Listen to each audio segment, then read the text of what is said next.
Միջազգային գործընկեր դոնոր կազմակերպությունների հետ խորհրդարանը կրկին հանդես եկավ հերթական նախաձեռնությամբ, մեկնարկեց երկօրյա աշխատաժողով, ուղղված պետական բյուջեի նախագծի քննարկման գործընթացում քաղաքասարակության ներգրավմանը։ ՄԱԿ-ի զարգացման ծրագրի Նոր Հայաստան ժամանակակից խորհրդարան երկրորդ ծրագիր, Ամերիկայի Միացյալ Նահանգների միջազգային զարգացման գործակալության հանրային ֆինանսների կառավարման ծրագիր եւ իհարկե Հայաստանի Հանրապետության ազգային ժողով։ Եռակողմ գործընկերությամբ ձևավորվում է նոր մշակույթ՝ հանրային ֆինանսների կառավարում։ Աշխատաժողովի առանցքում էր նաև սոցիալական պաշտպանության ոլորտը։ Ընտրել ենք հենց սոցիալական պաշտպանության ոլորտը այն նկատառումով, որ ամենաշատն են առնչվում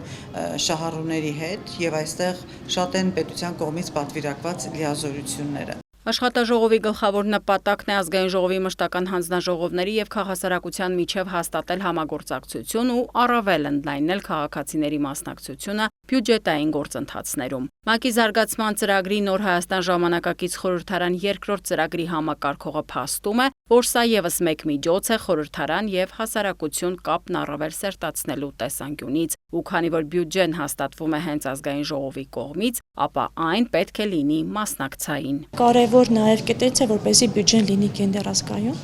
եւ նաև մեր կայուն զարգացման նպատակներին հղված, որտեղ մենք պետք է նաև իրեն դարձնենք հասանելի բոլորի համար։ Կարծում եմ հիմա ճիշտ ժամանակն է ներգրավել քաղաքասարակությանը բյուջեի կազմման գործընթացներում, քանի որ առանցքում 2025-ի պետբյուջեի հարցերն են։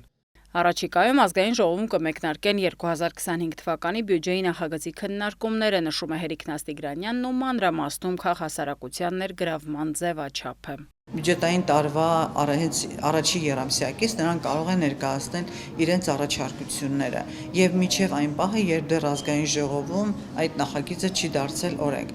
Հետևաբար սկզբնական շրջանում համապատասխան գործադիր իշխանության մարմիններին, իսկ երբ որ նախագիծը բյուջեի գալիս է ազգային ժողով, կարող են համապատասխան հանձնաժողովի ներկայացնել տվյալ ոլորտի վերաբերյալ բյուջեի իրենց առաջարկները։ 2025-ի ֆինանսական գլխավոր փաստաթղթի մասով Տիգրանյանի ղեկավարած հանձնաժողովն արդեն ստացել է առաջարկներ։